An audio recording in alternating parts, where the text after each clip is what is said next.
हाँ जी, तो गाइज़ अस्सलाम वालेकुम। तो गाइज़ ये रही हमारी लर्निंग असेसमेंट 8.10। तो गाइज़ इसमें हमने इक्विवेलेंस इंपीडेंस निकालनी है, यानी ZT को फाइंड आउट करना है। ये उसी तरह से है जैसे आप चैप्टर 2 में इक्विवेलेंस रेजिस्टेंस निकालते आ रहे हैं। तो लिहाजा गाइज़ मैं पहले उन बच्चों से यानी उन स्टूडेंट से क्लियर करना चाहता हूँ कि जो ये कह रहे थे कि सर आपका आंसर थोड़ा ना कह लें कि आगे पीछे हो रहा है, यानी कि थोड़ा बहुत ये रिलेट नहीं करता हमारे डायरेक्ट आंसर से। उनके लिए यही बात है कि गाइज़ इसमें पता क्या चीज़ है, इसमें इमेजिनरी पार्ट होते हैं और ये मैथड खुद कहता है अपने मुँह से कि मेरे मेथड में लो एक्यूरेसी होती है इसके रिज़ल्ट में। तो यानी आपके आंसर में फ़र्क आने से इतना ज़्यादा यानी कि आपके एग्ज़ाम में नंबर बहुत कम चांसेस होते हैं कटें। कोई पागल मास्टर आ जाए तो फिर तो मैं यार पागल प्रोफेसर के आगे मैं कुछ नहीं कर सकता, क्योंकि ये इसी तरह से सांप के आगे बीइंग बुझाने के बराबर है। तो चलें हम इसकी क्वेश्चन की बात करते हैं। तो ये देखें गाइस, अब ZT हमने यहाँ से देखना है, यानी इस तरफ से देख रहा है, यानी अगर Z वो यानी जो हमारा कंपाइलर है अगर वो यहाँ से देख रहा है, हमें इसके उलट देखना है, इस साइड से हमें देखना है। तो देखें ये पहले ये तीनों के तीनों जो है सीरीज़ में लगे हुए हैं। ये एक कैपेसिटर है, ये एक रजिस्टर है, ये एक इंडक्टर है। तो तीनों क्या हो जाएंगे, ऐड अप हो जाएंगे। तो हमारे पास Z1 पहले नंबर पर हम Z1 नाम दे लेते हैं इसको। तो ये तीनों प्लस हो गए, तो किस तरह से आएंगे, 4 + J6 - J4। तो अब ये दोनों आपस में कंपेयर हो सकते हैं। तो Z1 किसके बराबर आ गया, 4 माइनस ये किसके बराबर हो गया जी, 2J।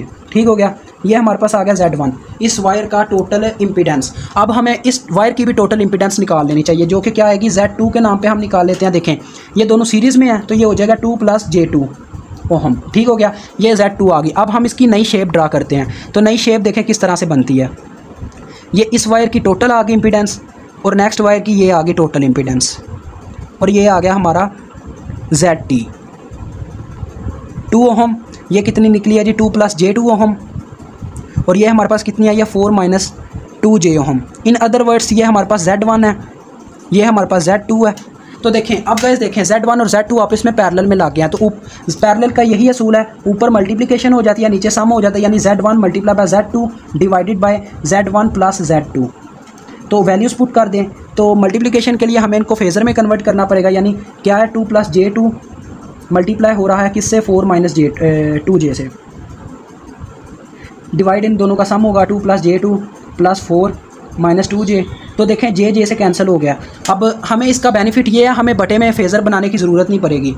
बटे में फेज़र वैसे ही बन गया। कैसे, ये 6 रियल पार्ट है, फेज़र 0 डिग्री यानी एंगल 0 डिग्री होगा। अब ऊपर हमें पहले फेज़र में कन्वर्जन करनी पड़ेगी। फेज़र में कैसे कन्वर्जन करते हैं ये कैलकुलेटर पे सीखिएगा। देखें मैंने वैसे इसकी स्लाइड्स में वीडियो भेजी हुई है, अगर आप वो देखना चाहें तो प्लेलिस्ट ओपन करें और आपको वो वीडियो मिल जाएगी। उसमें लिखा हुआ है how to convert rectangular into polar and polar into rectangular. तो आप वो वीडियो लाजमी देखें। अब ये देखें, मैं पोलर, ये मेरा शिफ्ट और ये पोलर प्लस के ऊपर लिखा हुआ है।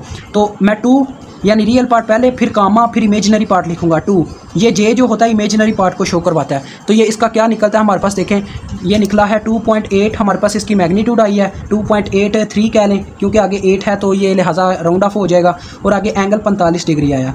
अब हम दूसरे को भी फेज़र में कन्वर्ट कर लेते हैं इस चीज़ को।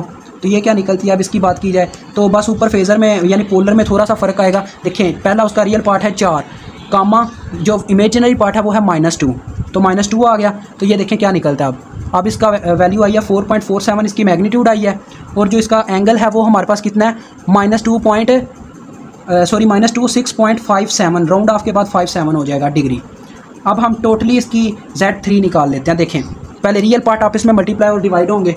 तो देखें हम क्या करते हैं, 2.83 मल्टीप्लाई विथ, देखें इसकी मैग्नीट्यूड इससे मल्टीप्लाई 4.47, तो ये आ गई। अब इसको डिवाइड किया जाएगा 6 के साथ। तो ये मेरे पास आई है रियल पार्ट, यानी 2.1 आया मेरे पास रियल पार्ट इनटू। अब फेज़र की बात की जाए तो फेज़र यानी एंगल आप इसमें प्लस माइनस होंगे। नीचे 0 डिग्री है, उसको कंपेयर करने का फ़ायदा नहीं है। ऊपर आप क्या करें, 45 में से माइनस कर दें 26.57 को। तो ये मेरे पास कितना आ रहा है गाइज़, 18.43 डिग्री, 43 डिग्री।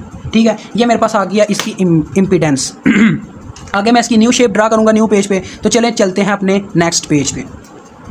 तो गाइज़ मैं आपके सामने ही शेप ड्रा करूँगा। अगर मैं चाहता तो मैं वीडियो को स्टॉप करके शेप ड्रा कर सकता। तो गाइज़ अब क्या हुआ है, हमारे पास पहले वाली शेप वैसे की वैसे ही है। आगे वाला जो हमने निकाली है इम्पीडेंस वो ऐसे सीरीज़ में आ गई है इसके साथ, जो हमारे पास किसके बराबर थी, Z3 के, यानी Z3 के। इस तरह से हमारा सर्किट है और ये हमने ZT को फाइंड आउट करना है।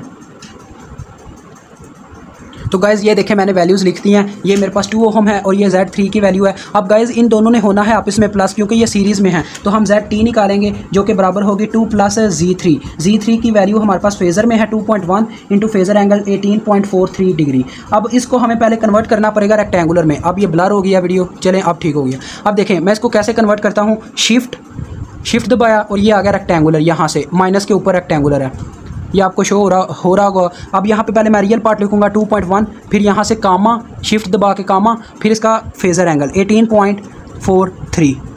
तो इससे मुझे वैल्यू मिल जाएगी प्लस माइनस में। ये देखें क्या दे रहा है मुझे, ZT = 2 प्लस, पहला इसका रियल पार्ट होता है यानी 1.99 इसका रियल पार्ट हो गया। उसके बाद जो इसका यानी कि इमेजिनरी जिसके साथ J पाया जाता है वो है 0.66 J। तो गाइज़ अब हम इसको कैलकुलेट कर लेंगे, देखें क्या बनता है। 2 यानी ये बन जाएगा 3.99 और ये आ जाएगा 0.7 ही कह लें इसको 7 J। तो ये हमारा आंसर था। मुझे उम्मीद आपको समझ आ गई होगी। अल्लाह हाफिज़, अस्सलाम वालेकुम।